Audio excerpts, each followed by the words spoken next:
차를 몰고 남쪽으로 내려가다 보면 대전에 조금 못 미쳐서 신탄진이라는 곳이 있습니다. 그 신탄진의 맛집을 찾아보면 묵집이 나옵니다. 묵집. 대단한 음식이 아니라 묵사발입니다. 간장으로 이 베이스를 만들고 그리고 묵을 썰어 놓죠. 김치 몇 조각 올려놓은 그런 음식이죠. 이야기를 들어보니까 6.25 동란 때 사람들이 피난 내려가면서 급하게 쫓기는 마음으로 먹는 음식들이 그런 묵밥 같은 것이었다라고 이야기를 해요. 제가 그걸 먹으면요 몇 분 걸리지 않습니다. 아니 솔직히 한 15초면 먹습니다. 그냥 마시는 수준으로 먹게 되는 그런 음식이죠. 또 대전역에 보면 막국수가 있습니다. 막국수. 지금도 하는지 모르겠지만 옛날엔 참 유명한 국수였습니다. 대전역에 잠깐 기차가 정차가 되면은 한 5분 정도 시간이 있거든요. 막 달려가서 국수 시켜서 후루룩 먹습니다. 기차가 떠나가려고 할 때 젓가락 딱 놓고 뛰어가면 맞습니다. 별로 맛은 없는데 사람들이 그 추억이 많이 있는 것 같습니다. 이런 음식 문화를 봤을 때 쫓기는 사람들에게는 여유가 없다라는 생각을 해봅니다. 제가 아는 한 지사님이 계십니다. 서울에서 꽤 괜찮은 사업을 하셨던 분이신데 1997년 금융위기가 왔을 때 그때 그만 크게 부도가 나서 빚쟁이에게 쫓기는 신세가 되었어요. 그래서 부랴부랴 자기 짐을 조금 챙겨서 지방으로 내려가게 되었죠. 이곳저곳 도망자의 삶을 살았어요. 그런데 하루도 편하게 잠을 잘 수가 없는 거예요.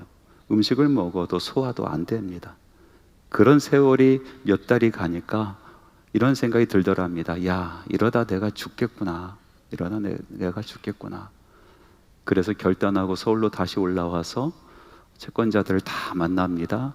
그리고 내가 빚을 꼭 갚겠노라고 약속을 했답니다. 그 후에 이제 식사를 하니까 소화도 잘 되고 또 발 뻗고 잠을 잘 수 있었다라는 그런 이야기를 들은 적이 있습니다. 이처럼 쫓기는 사람에게는 여유가 없습니다. 언제 잡힐지 모르는데 어떻게 밥이 넘어갑니까?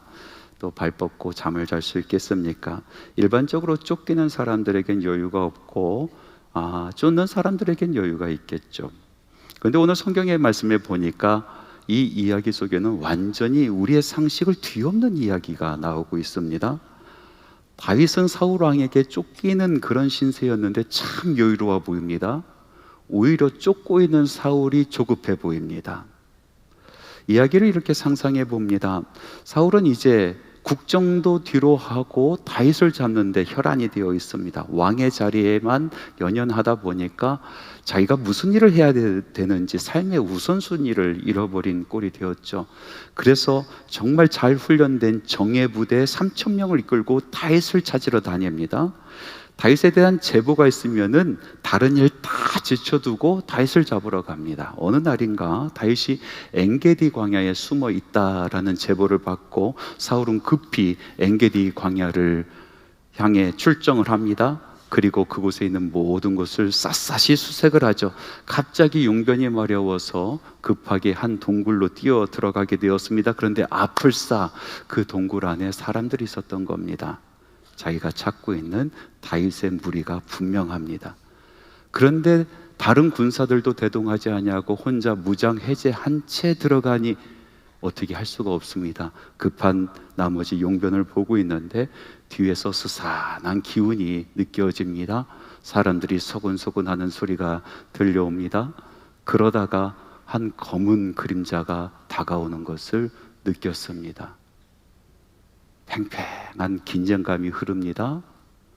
그리고 땀이 목줄기를 타고 주르르 흘러내립니다.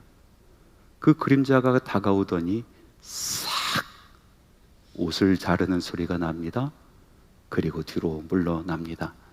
사울은 모른 채 하고 바지채를 움켜잡고 동굴에서 급히 빠져나왔습니다.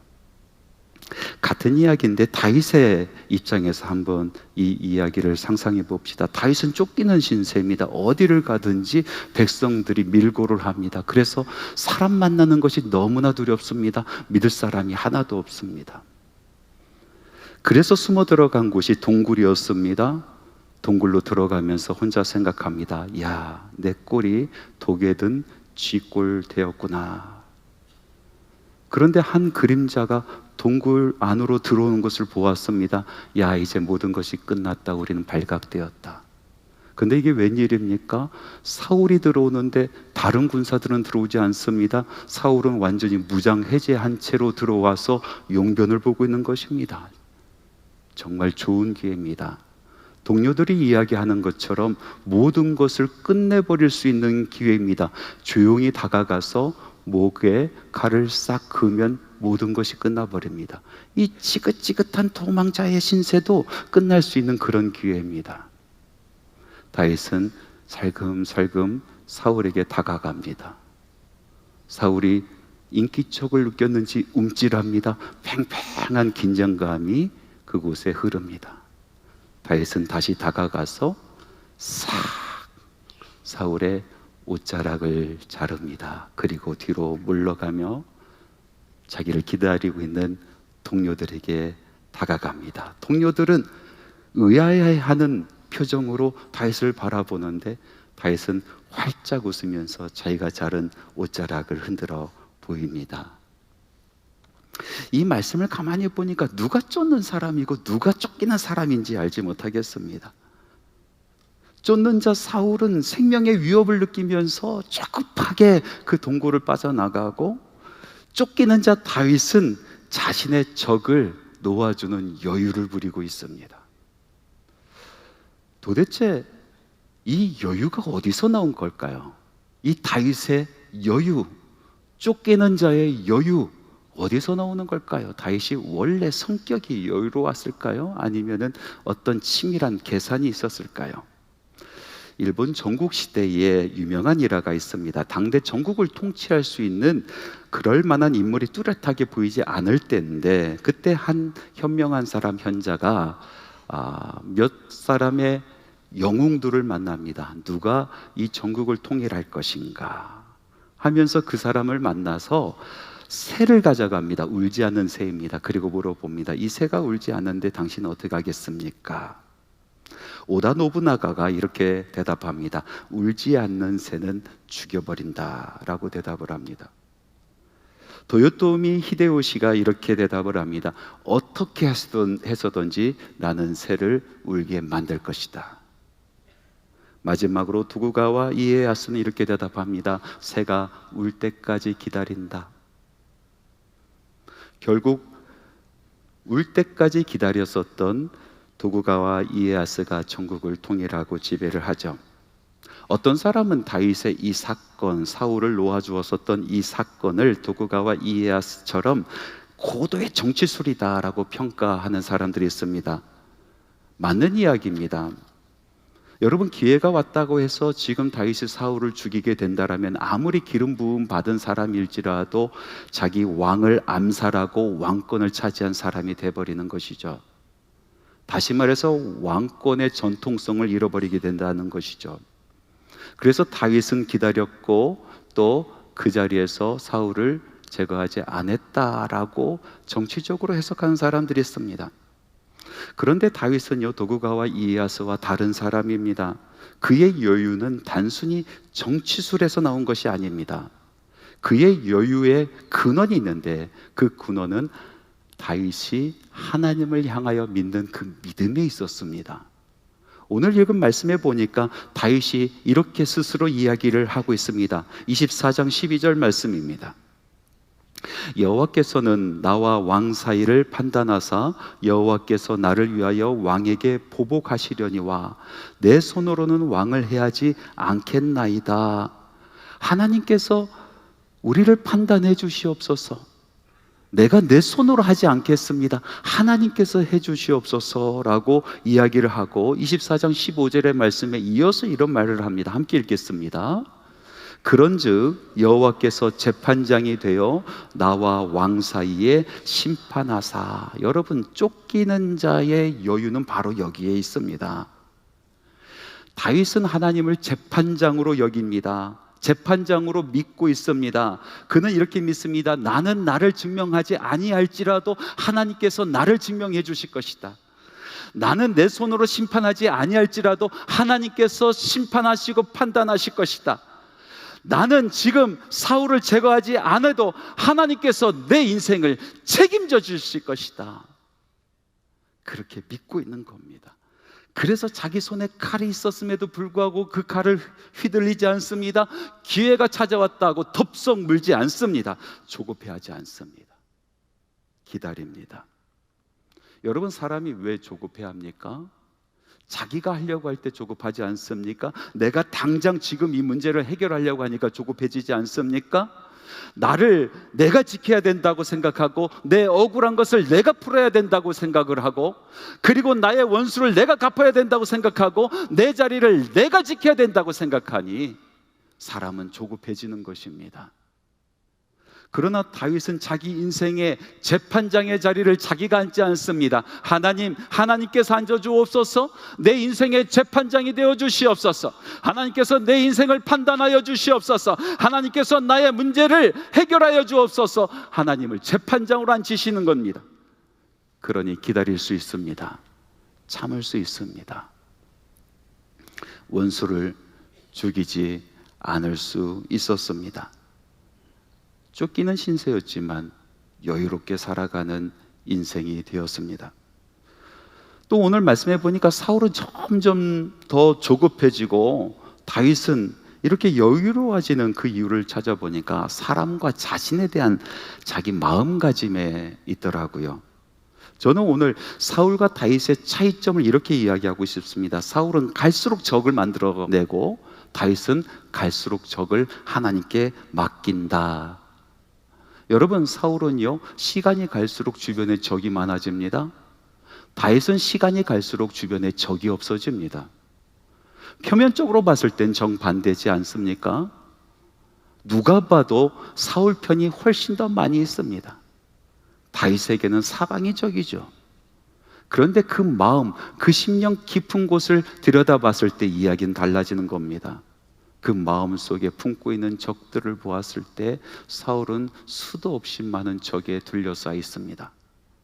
여러분, 먼저 사울에게 가장 큰 적은 누구입니까? 다윗입니다. 언제든지 자기를 넘볼 수 있고 자기 자리를 빼앗을 수 있는 그런 위험한 인물입니다. 사울에게 있어서 백성들도 믿지 못하는 사람들입니다. 지난번처럼 천천만만하면 마음이 언제든지 바뀔 수 있는 사람들이 백성들 아니겠습니까? 어떻게 내가 백성을 믿겠습니까? 사울의 세 번째 적은 자기의 측근들입니다. 측근들조차도 믿지 못하겠습니다. 사랑하는 딸 미갈이 이제 다윗 편을 들고 사랑하는 아들 요나단조차도 다윗 편으로 넘어갔습니다. 혈육도 넘어갔는데 나와 함께하는 저 사람들 언제든지 다윗의 모습으로 변모하여 자기 자리를 넘볼 수 있는 사람이다라는 생각에 주변에 있는 사람을 믿지 못합니다. 마지막으로 사울의 가장 큰 적은 자기 자신이었습니다.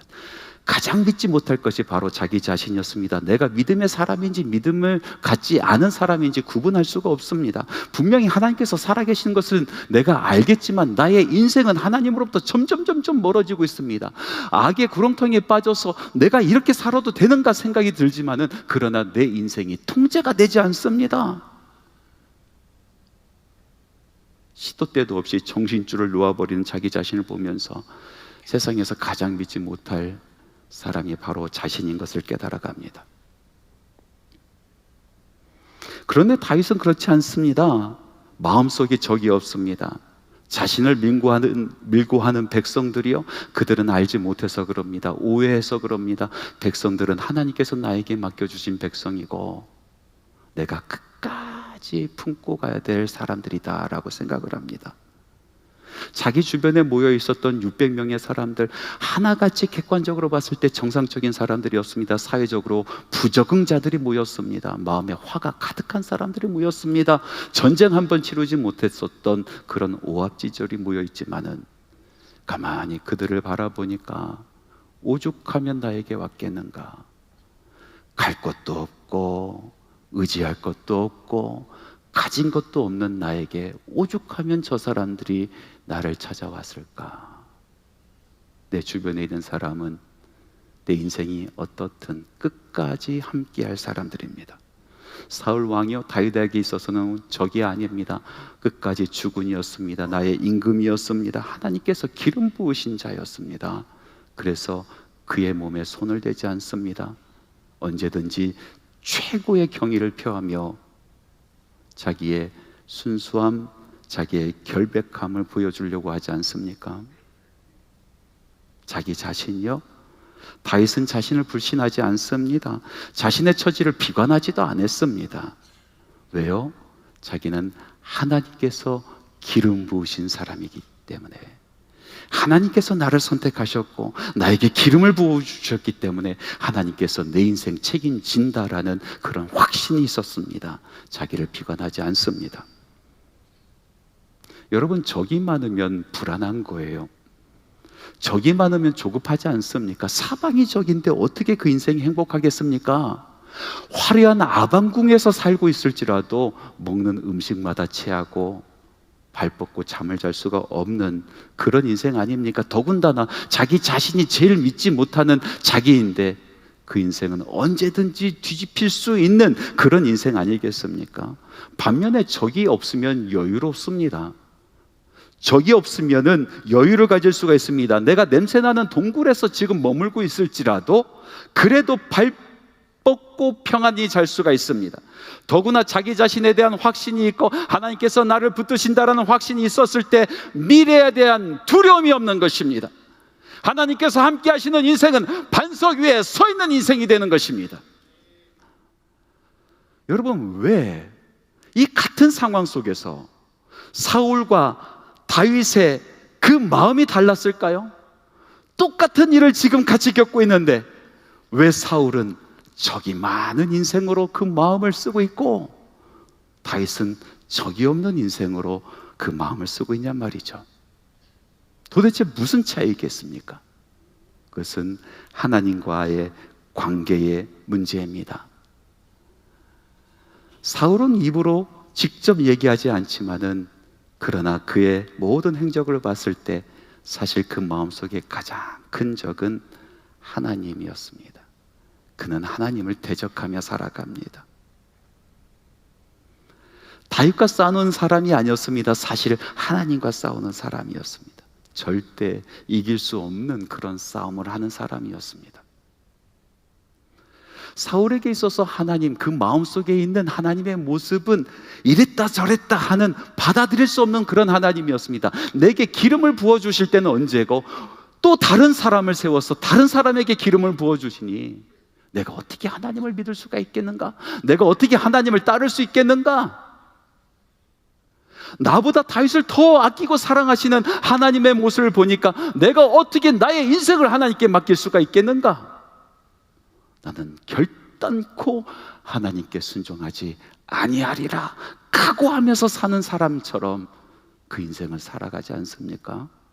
그의 마음속에 있는 하나님은 변덕스러운 하나님, 나를 힘들게 하신 하나님, 나를 괴롭게 하시는 하나님인 것뿐이었습니다.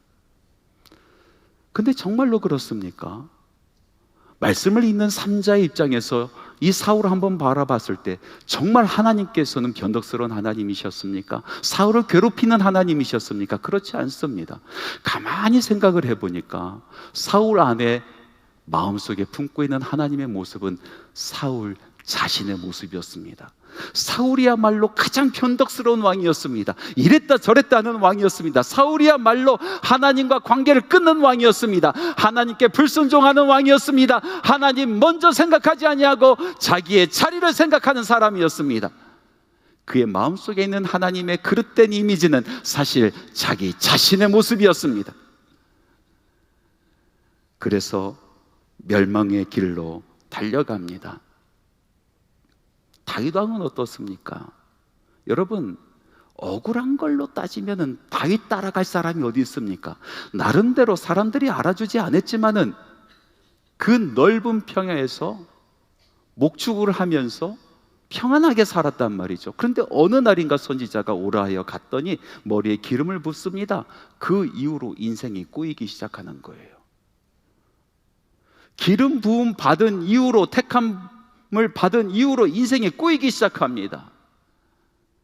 그래서 사람들이 들어가고 싶어 하지 아니하는 사울의 방에 들어가서 미치광이 왕의 수중을 듣는 일을 해야 됐습니다. 그 사울이 창을 들고 몇 번을 다윗을 죽이려고 했는지 알지 못하겠습니다. 사울의 사위가 되었지만은 사랑하는 아내와 함께 살 수도 없었습니다. 도망자 신세로 그렇게 일평생 살아야 되었습니다. 광야에서 사람들이 찾아오는데 어쩌면 하나같이 그 모양 그 꼴의 사람들이 찾아올까요? 왜 하나님께서는 이런 사람을 나에게 붙여주실까? 마음에 화가 있는 사람들, 사회적으로 부적응했었던 이 사람들, 억울함과 분노가 가득한 사람들만 보내주시는데 정말로 이 사람들과 어떻게 미래를 설계해야 될지 알지 못하겠는 겁니다. 가는 곳곳마다 백성들이 밀고 합니다. 사람 만나기가 무섭습니다. 자기 편은 아무도 없는 것 같이 느껴집니다. 잠자리가 편합니까? 염소들이 들어가 자는 그런 동굴 속에서 사는 세월이 벌써 몇 해가 되었습니까? 억울한 것 따지면은 다윗 따라갈 사람이 없죠. 하나님께 하소연하려면은 한참 할 겁니다. 하나님 도대체 왜 그러십니까? 하나님 왜 나를 부르셨습니까? 하나님 왜 내게 기름 부어주셨습니까? 하나님 만나고 하나님께서 기름 부으신 그 이후로 내 인생이 이 모양 이 꼴이 되었습니다. 하나님 그러면 건강한 사람이라도 보내주셔야죠.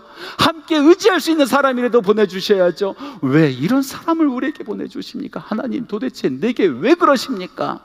라고 한탄하고 하나님 앞에 성토할 인생이 바로 다윗의 인생 아니겠습니까? 그런데 오늘 말씀해 보니까 다윗은 전혀 그렇지 않습니다. 그가 이렇게 고백합니다. 시편 31편 4절의 말씀에 이런 고백이 있습니다. 함께 읽겠습니다. 여호와여 그러하여도 나는 주께 의지하고 말하기를 주는 내 하나님이시라 하였느니라. 그러하여도 내 인생이 그러하여도 내 삶이 이 모양 이 꼴이어도 그래도 나는 하나님을 의지하고 하나님은 나의 하나님이십니다. 하나님께서 나를 부르셨고 하나님께서 나에게 기름 부어주셨고 하나님께서 동행하시는 것을 나는 믿나이다. 나를 통하여 주의 뜻을 이루어 주옵소서. 믿음과 사랑을 가지고 하나님을 부여잡습니다. 비참한 삶을 사는 그 삶도 이제 사명으로 느끼는 것입니다. 하나님께서 보내주신 그 사람들을 사랑합니다. 자기 자신을 사랑합니다. 그리고 심지어는 자기를 죽이려는 원수까지 사랑하는 것입니다. 여러분 삶의 여유가 여기서 나오지 않습니까? 내 인생이 이러할지라도 하나님 그러할지라도 다른 사람들은 그렇게 보지 아니할지라도 나는 하나님을 의지하고 하나님은 여전히 나의 하나님입니다. 내가 주를 떠나 어디를 가겠습니까? 내가 주의 손을 놓고 어느 곳을 가겠습니까? 쫓기는 사람 다윗이 부여잡은 하나님으로 인해 그는 여유로운 사람이 되어 갑니다. 여러분 우리 인생을 돌아보면은 참 쫓기는 인생을 살아가는 것 같습니다. 우리는 시간에 쫓기고 일에 쫓기고 사람에 쫓기고 사랑에 쫓기고 감정에 쫓기고 광야길을 걸어가면서 힘들어하다가 조그만 동굴이 보이면은 우리는 그곳에 들어가 잠시 안식을 누리는 그런 인생을 살고 있지 않습니까? 그래서 그런지 많은 사람들이 하나님 없는 것처럼 살아갑니다. 자기가 재판관 자리에 올라가서 조급하게 살아갑니다.